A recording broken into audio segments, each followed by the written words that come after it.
ایک آدمی نہ چلتا تھا وہاں تو بڑا متکبرانہ چال کے ساتھ چلتا. حضرت عمر نے دیکھا, یہاں تک احتساب فرماتے تھے, زمین پہ زور زور سے پیر پٹکتا, چال بڑی اس کی متکبرانہ, لوگ بڑے پریشان ہوتے. حضرت عمر نے ایک دن سمجھایا, باز نہیں آیا. اگلے دن پہ درہ نکال لیا, لگائے 4 درے, فرمایا آج کے بعد نہ چلنا اس طرح مدینے میں پیر پٹک پٹک کے. اس وقت تو اسے غصہ لگا, لیکن کچھ دیر کے بعد نہ جب غصہ اترا تو حضرت عمر کے پاس آیا, کہنے لگا حضور اللہ آپ کا بھلا کرے, آپ نے درے نہیں مارے, آپ نے تو شیطان بھگا دیا جو میرے ساتھ چمٹا ہوا تھا. چمٹا ہوا شیطان آپ نے مجھ سے بھگا دیا. یاد رکھیں مسند امام احمد بن حنبل میں حدیث ہے, اللہ کے پیارے رسول صلی اللہ علیہ وسلم فرماتے ہیں جو دنیا میں متکبرانہ چال کے ساتھ چلتا ہے نا, قیامت کے دن وہ اللہ سے اس حال میں ملے گا کہ رب اس سے ناراض ہوگا.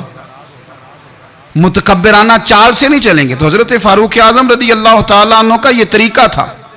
حضرت عمر فاروق رضی اللہ تعالیٰ عنہ نا گوشت والی دکان کے پیچھے جا کے بیٹھ گئے کئی دنوں تک.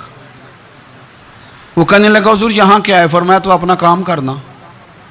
گوشت والی دکان پہ بیٹھے, کام کر اپنا, نگرانی کرنے لگے حضرت عمر. پھر آپ نے نا وہ بندے پکڑ لیے. کون؟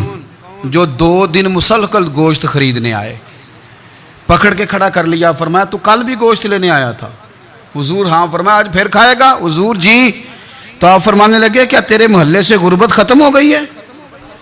تیرے رشتہ دار سارے پیٹ بھر کے کھاتے ہیں, تو 2 دن گوشت لینے آتا ہے. فرمایا آج کے بعد مسلسل گوشت لینے آیا تو درے سے ماروں گا, خبردار یہ کام نہ کرنا.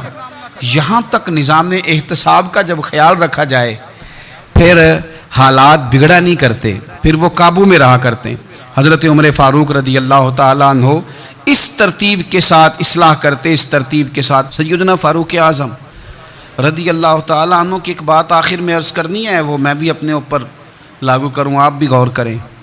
حضرت عمر فاروق رضی اللہ تعالیٰ عنہ نے نا خط لکھا حضرت ابو موسیٰ اشعری کو. آپ فرمانے لگے یاد رکھنا جو گورنر, جو امیر اپنے رب کریم کی فرما برداری کرتا رہتا ہے نا, اس کی رعایا بھی اس کی فرما برداری کرتی. اور جو لوگ اپنے رب کریم کی فرما برداری چھوڑ دیتے ہیں, پھر جنہوں نے ان کی فرما برداری کرنی ہوتی ہے وہ ان کی فرما برداری چھوڑ دیتے ہیں. آپ نے سپہ سالاروں کو خط لکھے تھے, فوج کے جو جرنیل تھے, کمانڈو تھے, ان کو خط لکھے تھے. فرمایا جو سپاہی نماز نہیں پڑھتا اسے فوج سے نکال دو. اور ساتھ لکھا تھا یاد رکھو جو رب کا وفادار نہیں وہ ہمارا کیسے ہو سکتا ہے.